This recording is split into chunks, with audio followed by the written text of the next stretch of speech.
guys, we're back for the next chapter of George's Secret Key to the Universe. I have a little tiger here from Abby. Abby has the most stuffed animals, so she's been loaning them to me. Alright, we are on chapter 14. So they are still on the comet.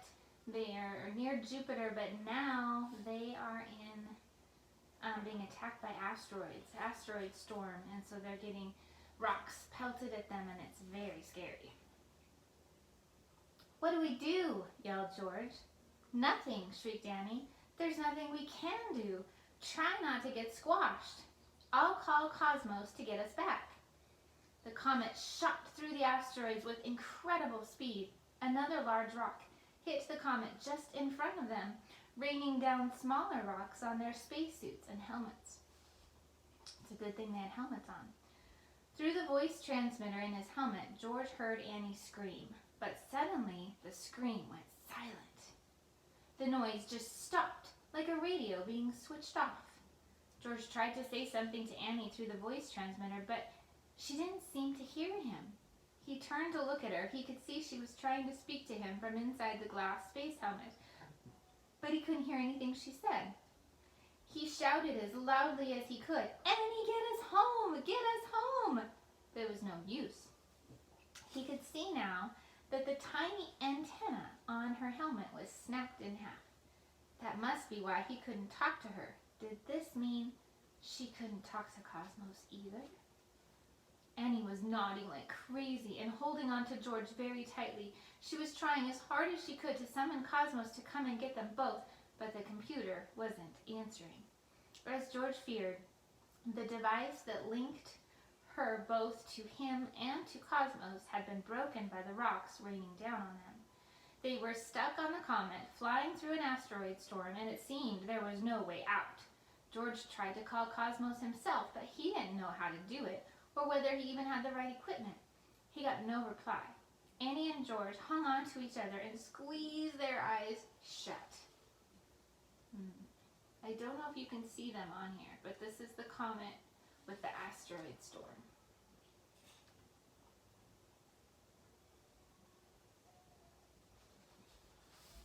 But just as suddenly as the storm had started, it stopped again.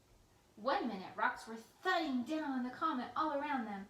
The next, the comet had flown out of the other side of the storm. Looking around, George and Annie realized how very lucky they had been to escape. The rocks were forming a huge line that seemed to extend all the way through space.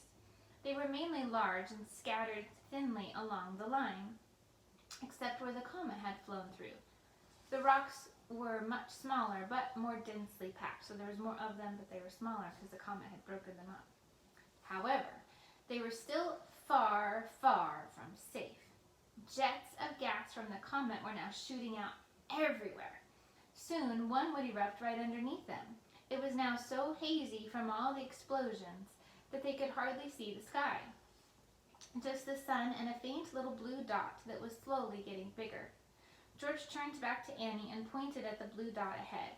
She nodded and tried to spell out a word with the finger of her space glove in the air. George could only make out the first letter, E. As they got closer to it, the comet tilted slightly toward it, and George suddenly realized what Annie was trying to tell him. It was E for Earth. The tiny blue dot in front of him was the planet Earth. It was so small compared to the other planets and so beautiful. And it was his planet and his home. He desperately wanted to be back there now, this very second. He wrote Cosmos in the air with his space glove, but Annie just shook her head and wrote the word no with her finger. Around them on the comet, conditions were getting worse by the second. Hundreds and hundreds of fountains of gas and dust were erupting all over it.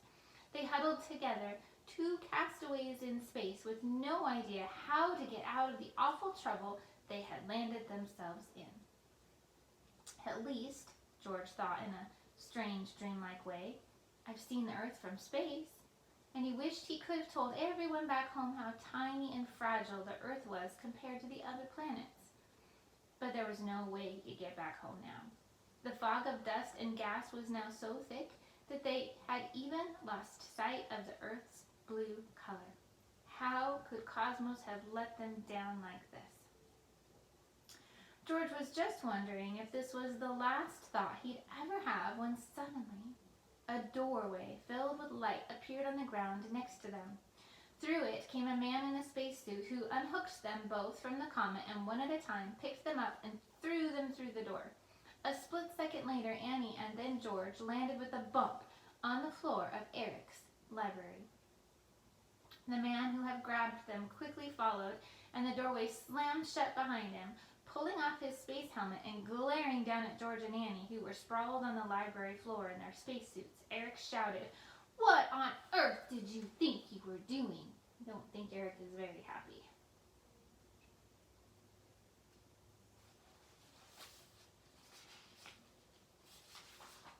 That's the end of chapter 14. So in this chapter on page 126, there's some facts about the asteroid belt, which I will read. Asteroids are objects that orbit the sun, but are not big enough to be round and to be called planets or dwarf planets. There are millions of them around the sun. 5,000 new asteroids are discovered every month. Their size varies from a few inches across to several hundred miles wide. There is a ring full of asteroids that circle the sun. This ring lies between Mars and Jupiter. It is called the asteroid belt. Even though there are a lot of asteroids in the asteroid belt, it is so huge and spread out that most of the asteroids there are lone space travelers. Some places, however, may be more crowded than others.